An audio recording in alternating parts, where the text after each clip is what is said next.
Sir, sir, saglit lang po, saglit lang. Saglit lang, sir. Naabante mo eh. Saglit lang. Pilit na pinahihinto ng enforcer na ito ang puting SUV na may plakang 7. Ang vehicle registration plates na may numerong 7 ay ginagamit lamang ng mga senador. Sa post ng Special Action and Intelligence Committee for Transportation, nasitang sasakyan sa northbound ng EDSA bus lane sa Guadalupe Station alas 6:58 kagabi. Nilapitan ng enforcer ang sasakyan upang alamin ang pagkakakilanlan ng driver, subalit imbes na makapagtulungan, tinangkang sagasaan ng driver ang enforcer. Sa kabila ng kanilang maayos na pakikipag-usap, patuloy na tumanggi ang driver at nagmaniobra ng paatras hanggang sa nakalabas sa barrier at tuluyang nakatakas.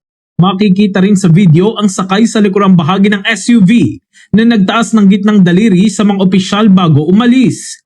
Nai-report na sa Land Transportation Office ang insidente para makapag-issue ng show cause order laban sa driver ng SUV.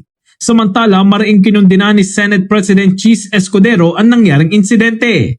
Sa isang statement, sinabi ni Escudero na hindi katanggap-tanggap ang ginawang aksyon ng driver at maging ng mga sakay nito dahil malinaw na pinagbabawalan ang sino mang hindi otorisadong sasakyan na dumaan sa EDSA bus lane. Nanawagan ang senador sa kapwa niya mambabatas na pasukuin na sa otoridad ang driver ng tumakas na puting SUV.